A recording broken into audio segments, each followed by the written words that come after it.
मैं यहाँ पर आया तो आपके समाज के अध्यक्ष ने मुझे 12 बार लगाया। मैंने कहा आदरणीय ये चीज समझ में नहीं आई। बोला आपने भले ही बहुत बड़े बड़े काम किए हो लेकिन उम्र और अनुभव आपका छोटा है। मैंने कहा कैसे? बोले हमारे समय में जब बड़े बुजुर्ग बद्रीनाथ, केदारनाथ, गंगोत्री, यमुनोत्री ये तीर्थ कर कर पुनः वापस अपने नगर को आते थे तो हम उनके चरण स्पर्श कर लिया करते थे। मैंने कहा क्यों? बोले पुण्य यात्रा का फल हमको भी प्राप्त हुआ। अपने नसीब में सुष्मिता सेन तो है नहीं। बात अगर अच्छी लग रही हो तो एक बार ताली जरूर बजाइए। ये तालियां आपको रात भर बजानी पड़ेगी क्योंकि कहते हैं मित्रों अब घनीभूत करना और खोल देना इस खामोशी को। हम आप तक 200% पहुंचेंगे इस बात का दावा करते हैं क्योंकि मुझे 4 मिसरे याद आते हैं। वो कहते हैं कि अपने जख्मों को आईना बनाया हमने आपको हंसता हुआ चेहरा दिखाने के लिए, और इतना आसान नहीं होता भूतों का तमाशा बनना, कलेजा चाहिए जमाने को हंसाने के लिए। या मैं ये कहूँ अभी भी आपकी तालियां कहीं ना कहीं कमजोर है, या मैं ये कहूँ कि सितारों की जगमगाहट अच्छी लगती है, दिल में गम हो तो खुशी की आहट अच्छी लगती है। हम सब भी इसी धरती के इंसान हैं दोस्तों, हमें भी तालियों की गड़गड़ाहट अच्छी लगती है। और जितने पुरुष हाथ बांध कर बैठे हैं उनको टटोलने की कोशिश करता हूं और पुरुषों के वकालत में खड़ा होकर के एक बात कहना चाहता हूं। हमारे यहाँ पर बेटी बचाओ कैंपेन चलता है, बेटी बचाओ मुहिम चलती है। हरियाणा में बहुत ज्यादा जरूरी भी है क्योंकि लिंगानुपात बहुत ज्यादा डिफरेंस में है। आप बेटी बचाइए। बड़े लोग बैठे हुए समाज के, मैं आदर भाव से कहता हूँ बेटी बचाइए, लेकिन इस बात का भी ध्यान रखें कि हम लड़के लोग गंगा जी की बाढ़ में बह के नहीं आए। हमको घर वालों ने YouTube या गूगल से डाउनलोड नहीं किया। मेरी छाती पे सांप लौटते हैं, ट्रकों के पीछे लिखा रखा है बेटी पढ़ाओ। मैंने कहा क्यों पढ़ाओ? तो आदरणीय केसरदेव जी मारवाड़ी बोले हिमांशु समाज में खड़े होकर के अगर इनकी बात अच्छी लगे तो आपकी तालियां मंच तक पहुंचे। बोले हिमांशु समाज में खड़े होकर गलत बात मत किया कर बेटा। इस देश में एक लड़की पढ़ लेती है तो परिवार के 4 लोगों को शिक्षित करके छोड़ती है। ताली आप लोगों ने गलत जगह। उसके पीछे कॉलेज के जो 40 लड़के फेल होते हैं वो बेचारे गरीब होकर किसी का ध्यान। मेरी छाती पे सांप लोग। पैदा होते ही बच्चों को इतना ज्यादा हॉस्पिटैलिटी मिलती है ना जिसकी कोई हद। पैदा होते ही आप देखिए किसी के घर पे लड़की होती है, फोन करके महेश भाई बधाई बधाई बेटा तेरे घर लक्ष्मी आई है लक्ष्मी। आपने कभी सुना किसी ने फोन करके बधाई दी हो? महेश बधाई हो तेरे घर पे भेरू महाराज ने उतार लिया है। तालियां पुरुषों के कंधों में, मैं आप लोगों की वकालत में खड़ा हूं, कोई नहीं करता। बेटों के ऊपर मंच पे से कविता कोई नहीं पढ़ता, मैं रिस्क लेता हूं।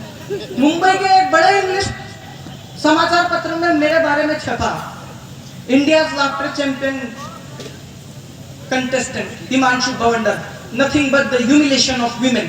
नहीं, मैं महिलाओं की बुराइयां बिल्कुल नहीं करता। ये बात अलग है कि मैं पुरुषों की तारीफ करता हूँ क्योंकि हमारी कोई कर ही नहीं रहा। आइए गंगा जमुना सरस्वती त्रिदेवी आओ, आप बिल्कुल अपने उद्गम स्थल तक पहुंच जाओ, नहीं तो मेरे काव्य पाठ में बाढ़ आ जाएगी। मैं बता रहा हूँ ना, आप बिल्कुल निश्चिंत होकर के बैठिए। मैं जब तक यहाँ पर खड़ा हूँ ना, मैं पुरुषों के हक की बात करूंगा, भले ही मेरे ऊपर कितने ही आरोप लगे। और पुरुषों के हक की बात इसलिए करूंगा क्योंकि खुद मैं हूँ। और जो पुरुष ने क्योंकि मैं बता रहा हूँ पुरुषों में ही दगाबाज लोग रहते हैं। आपको पता है कॉपी पेस्ट का सबसे पहला आविष्कार किसने किया? महिलाओं ने। ये लिपस्टिक लेती है, ऊपर वाले होठ पे लगाती है, कॉपी और पेस्ट। अच्छा, महिलाओं के पास में, आजकल की लड़कियों के पास में एक बहुत महत्वपूर्ण काम है, सेल्फी लेने का। हाँ भाई साहब, सेल्फी।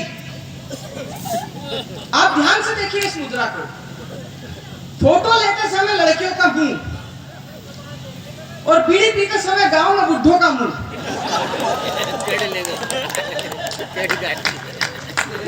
ये एक जैसे होता है।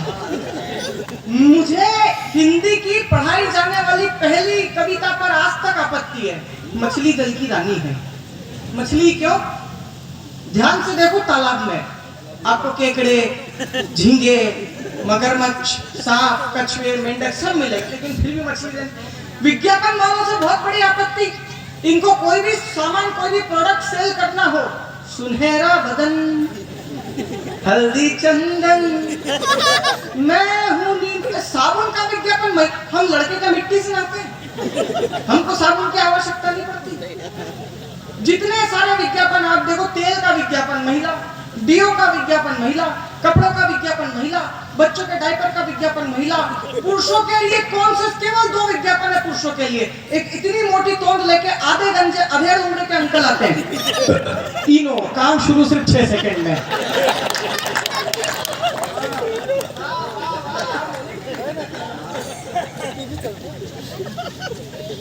भावनगर वाले का खुजली को दांत हाथ खुजली से निजात पाए 8 दिनों में। हम पुरुषों के लिए ये विज्ञापन। एक महिला चरण स्पर्श करती है रिश्तेदार के, दूसरे के, तीसरे के, चौथे में बैकग्राउंड में आवाज, मूव, आहा से आहा तक। हम पुरुषों की कमर भगवान ने अंबुजा सीमेंट से बनाई, हमको तकलीफ नहीं होती। तालियां आप लोगों के कमजोर है और पुरुषों के बहुत ही कमजोर है।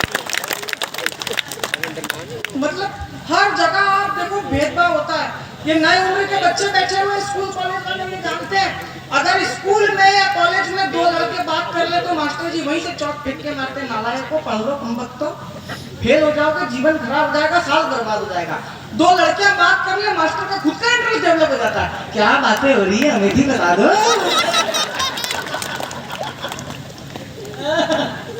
मेरे को बहुत ज्यादा पीड़ा, और बेचारा पुरुष कितना भोला होता है, सादा जीवन, उच्च विचार। कुछ लोग मेरे को ऐसे देख रहे हैं, पुरुष के महिलाओं की बुराई कर रहे हैं। मैं फिर बोल रहा हूँ कि मैं महिलाओं की बुराइयां नहीं कर रहा, मैं पुरुषों की तारीफ कर रहा हूँ। आप पुरुषों की तारीफ सुनिए, क्योंकि हमारी कोई कर नहीं रहा। अभी कशिश ने कहा, कशिश आपने कहा था वो चांद तक चली गई, मंचों से बात होती है, बोले जब इस देश के बदतमीज लड़के ओलंपिक में अपने घुटने टेक के आए थे ना, तो इसी देश की साक्षी थी, इसी देश की सिंधु थी, इसी देश की फोगाट सिस्टर्स थी, जिन्होंने इस देश की नाक रखी।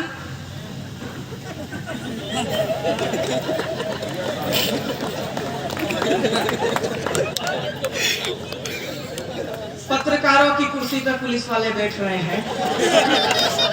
ये तासीर पुलिस वालों की हो सकती है कि वो किसी की भी कुर्सी पर जाकर बैठ सकते हैं। मैं हमारे देश की पुलिस को विशेष प्रणाम करता हूं।